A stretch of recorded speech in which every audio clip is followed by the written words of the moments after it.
It didn't hit me. I don't know if it's hit me yet either. But we're like trying to build a replacement financial system. How nuts is that? Today we're joined by Jeff Denning.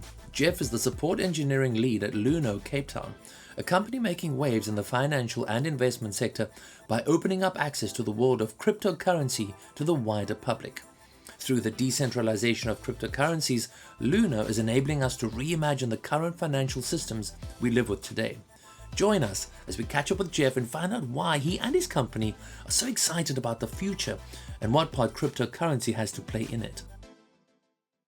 Hey! How's it? How are you, man? Good. Yourself? You've got a lovely, beautiful, gruff, manly beard going on there. Thank you. I like your beard as well.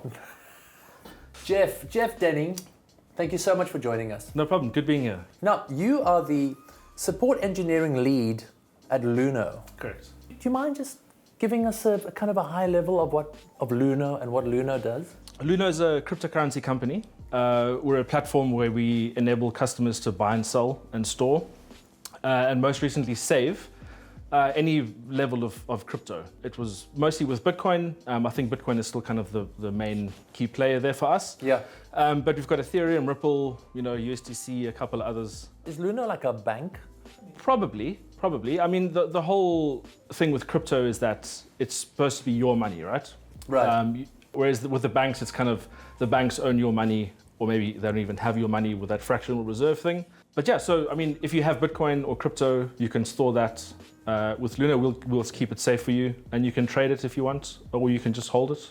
I mean, if you were to give me like a 1-minute overview of crypto, like what would that? It's essentially magical internet money that doesn't exist in the physical world, but it exists on the internet. It's money for the internet, by the internet, on the internet, essentially. It's like sending an email, browsing the web, except it's with money. It's all digitized. I want to buy a car and I want to use cryptocurrency because I've got a bit stashed away. How do I go about this? So instead of going to go get finance or ask your bank and say, may I please, if you have the cash available, can I please use this money to get the car? They might say no, you might have limits on your bank account, all kinds of crazy things. Yeah. With crypto, you just walk in and go, I'm going to send you the money, and it goes from you to the car owner or the dealership, and there's no middlemen involved. These fantastic human beings on the internet called miners will go and verify your transaction online. So you can send it. If you send me Bitcoin, I get it immediately, but it's confirmed by hundreds of thousands of people online that help secure the network, basically. But what is the purpose of that? Why is it not just sort of recorded between the two of us? Because then you could send me money that doesn't exist and it wouldn't be completely trustless. I think that's the big thing with crypto. And it eliminates a lot of the middlemen. Is that the safety net? Like the fact that all of these people have this sort of recorded on. Yeah, I mean, no offense. I wouldn't want to buy a car from you this evening. It's the first time that I've met you. And I think you've made some strange comments about beards already. So maybe I don't trust you. I don't want you to confirm and say, I've sent you the money. Yes. Because I can't verify that you have. So, but if you send it with Bitcoin, then other nerds confirm it. Yes. And then they tell this nerd, it's cool, you got the money. So what you're saying is, even though you don't necessarily trust me, a cryptocurrency transaction will take you over that. Absolutely. Oh, wow. Don't trust, verify. So now, tell me more about Luno. I mean, are they a company that's kind of happy with where they are at the moment, or are they sort of scaling up aggressively and sort of? Sure. Yeah. I mean, we've grown like crazy. The origins of the company, we started off as a company called Bitex in 2011, and got some funding. We had our seed round, I believe, in 2012. Could be mistaken. The dates are. You had your fuzzy. what round? Series A. We were VC funded, venture capital. Oh, I funded. see. Yeah, so we had a round headed by Naspers with a smaller company back then called the Digital Currency Group, and a few other players in Southeast Asia, and they helped fund us initially, and it grew from strength to strength. We had our Series B, so our second round of funding in 2017, wow. And then launched in Europe and London and opened an office there. We started off in Cape Town, Singapore, and then kind of a year before I joined in Nigeria. So we've got quite a stronghold across Southeast Asia and specifically Africa. And it's kind of gone from strength to strength. I joined the company when there were maybe 15 or 20 people sitting in the Cape Town office. And globally, we almost, if not maybe over 500 now. How many people are sitting in the Cape Town office now? We've got 2 offices, probably over 250 people in both offices. Have you always been involved with Luno and cryptocurrencies? Kind of stumbled on it by accident and stumbled around for a little while as well. I mean, I kind of knew what I wanted to do. It was Bitcoin, right? I want to work in crypto. That was the dream for me. At Luno, and kind of worked my way up the ranks. I started off answering support tickets to customers and kind of helped grow that team, and got to a point where it wasn't technical enough for me. I've always been a huge nerd. You wanted more challenge? Exactly, I wanted more challenge. I wanted to be the stupidest person in the room, basically. Oh, is it? Yeah. And I frequently am, which is outstanding. Well, that's not a room that I'm in. That's you're in different rooms to where I'm in. Is Africa taking on the idea of cryptocurrency or taking on cryptocurrency in a big way, or comparative to the rest of the world, or not? If you go and pitch cryptocurrency to somebody and say all the problems that it solves, there aren't a lot of problems to solve for the layman in Europe and in the States with their money, because it's relatively stable, there isn't hyperinflation, they're first world countries.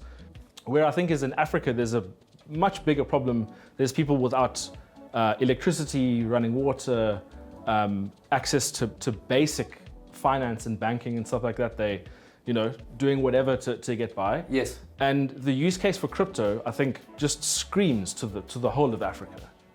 You can send and receive Bitcoin and payments and pay for your child's school fees or pay for your meals on a really, Nokia 3310 type phone. Right. I think that's where the technology really does shine. When I first started with it, I had to do a fair amount of reading. While I've always been a technical or technically inclined person, I didn't understand a lot of what was being spoken about. You're not understanding them, man. What about that? But this is why all these companies are making it better, right? And I think Luno is part of that journey.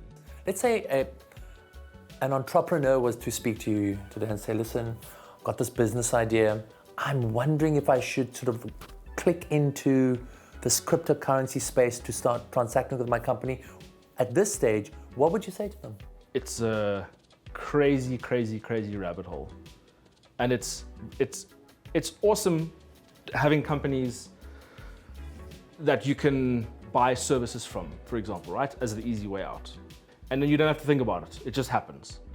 Whereas with crypto, it's not just a change of money anymore. It can be anything.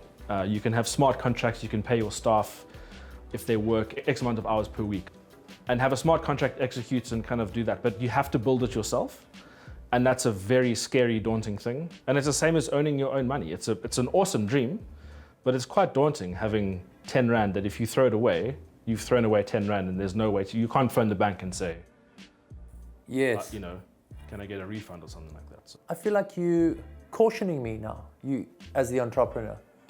You're not selling it to me. You're saying yeah, it's a rabbit hole, but you're giving me the real answer. Because it is a rabbit hole. It is. You've got to be prepared that if you're going to go into it, know what you're getting yourself into. Exactly. Right. It's always good to approach things with caution. Absolutely. What's the slow ramp up into it? How do you baby steps your way into that world? That is going to take a long time. I think it's taken so long for businesses to become established and have kind of their way of doing business, right? There's all these books written about how to start a company and what are the 10 things that you need to do before you can hire your first staff member or something like that. I think we are back there with crypto. And I think getting the mass market or the mass adoption is kind of step one. And then companies will start reaching out and probably have to hire a bunch of developers and software engineers to get the thing off the ground. If you've done your homework, if you're connecting with the correct experts, you got the correct mindset moving into this rabbit hole, it could actually be quite a rewarding and quite a user-friendly and joyous experience working that way. I must be honest, I'm trying to maintain a calm as I'm listening to you, But you're blowing my mind. I mean, this is a mind-blowing world. Listen, but you don't sound like you're somebody who's scared or shy of a challenge. Do you think you're ready for a challenge today? Yeah, I'm keen. Let's do it.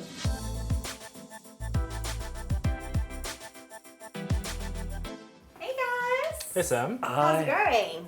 We are... You a little nervous? I'm mildly petrified. Just the mind, yeah. Okay, so today's challenge, we've got a beetle bob. Okay. Okay. Okay. And at the end, I'm gonna crit, and the best one wins. So good luck, guys. Enjoy. Thanks, Sam. Good luck. You're going down. Probably. Stop I've no being idea so what I'm gonna gracious. do. Stop being so gracious. Okay. Is there money to be made in crypto? Let's not mess around here. There is money to be made in crypto, but you need to know what you're doing. God, people talk about mining. Is this the way to do it? Do you mine? I think it wasn't back in the day, right? The way to get Bitcoin happened through a process called mining. So it's basically minting new Bitcoin by solving mathematical equations. And back in the day when Bitcoin was very, very early, they said you can either buy it, but there weren't very many exchanges or platforms around that you could do that with. So people would mine it and get Bitcoin in, like, as a reward for securing the network, right? Right. But it's just cheaper to buy it now because you need supercomputers to run it and stuff. And But you need cash to buy it, right? yes, and I mean, in order to make money with it, you need to know when to sell it as well. The Lambo is a good joke in the crypto community, and it's always when Lambo, referring to the price. And everyone always thinks that you buy Bitcoin and then you can buy yourself a Lamborghini next week, even though your actual investment was like $150. You know, when Lambo. But yeah, I think there is. I think there's weird phases in the market. We're going through one right now where people go insane for crypto and they just want to buy it because it's pure speculative greed. I'll buy now. Yes. What's a Monday? Yes. And I'll sell on Friday and I would have made X money. And what is that based off of? Like, what is that sort of, that hysteria? Pure speculation. Pure speculation? Yeah. But also the crypto markets go mental. When you say go mental, what do you mean? Like, it's just like there's an upsurge, there's a spike, Yes. Yeah, it's price movements. That's the reference there. So have you seen like the stock markets and stuff on the news? They close the day and it's like the USD or gold or whatever other commodity you have went up 0.002%. Yeah. And that kind of continues. You know, it doesn't have big movements. It has big movements like 0.5 or 1%. I think I'm not a stock market guy, I could be talking complete rubbish. Bitcoin, I've seen Bitcoin do 100, 200% in a day. It's silly. That's enough to make anybody go a bit crazy, right? It is. And if you think about it, the gains that you get out of that, if you invest a small amount, you're still making a gain, but it isn't a lot, right? Yes. But if you have one Bitcoin and you constantly trade that one Bitcoin that you've had since 2012 or 2011 or whatever, you're making a lot of money. It's such a complex landscape. It's crazy. Just so crazy. It's crazy. And to think, I mean, when I signed up at Luno in 2013, it didn't hit me. I don't know if it's hit me yet either. But we're like trying to build a replacement financial system. How nuts is that? It just takes everything, goes, this isn't working very well, flips it on its head, and changes everything. But I think it's a pretty good base to work from, right? I mean, there you go, it's a business. But this is not kind of working as well. We have a better way. We think we know a better way. And it feels like a natural progression. But of course it comes with its challenges, right? Of course. There's tractors, there's logistics, it's just... I mean, how long did the financial system, like banking today, take to get to where it is today? It took a lot longer than Bitcoin has been around for from 2011 to now. Absolutely. They've had a lot more challenges or time to overcome the challenges than what Bitcoin and crypto has. Talking about accessibility to technology. So, I mean, Do the majority of South Africans who don't necessarily have high-tech technology have access using their sort of low-tech mobile devices? There's a really long way to go, if you're asking this question today. Right. I think it's getting there though. There's a lot of really amazing companies all over Africa that are starting kind of like mobile money, just generally disrupting the market. I mean, if you look at remittance, that's a huge market in Africa. Remittance? Yeah, remittance. So it's cross-border payments. Oh, okay. And it's complicated because it's mostly run by companies. There's a company branch in SA, in Cape Town, say, and there's a company office in like Harare, right? And Yeah.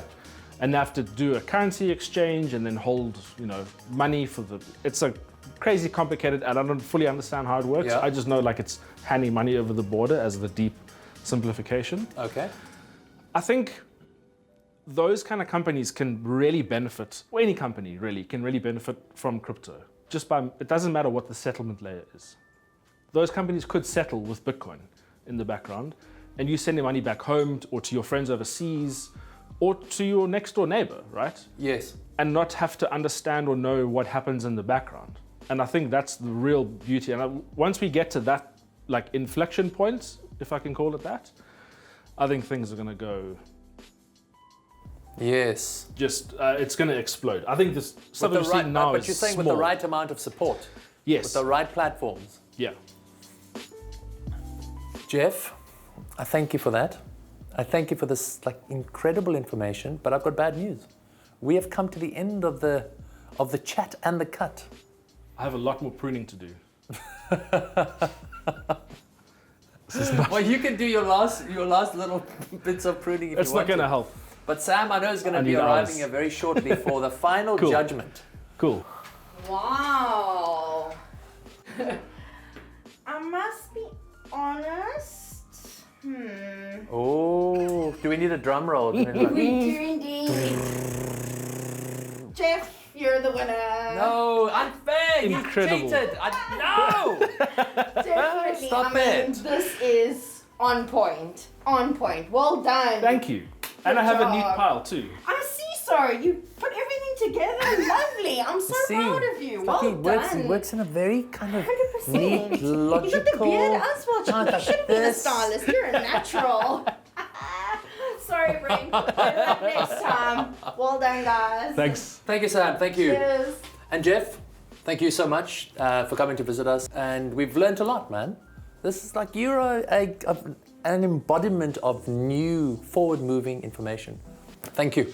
Thank you so much for having me. And if you have enjoyed what you watched here today, please don't forget to like and also subscribe to Barbernomics, where you'll get to see more fascinating people like Jeff Denning speaking about innovation, moving forward, creativity, and entrepreneurship.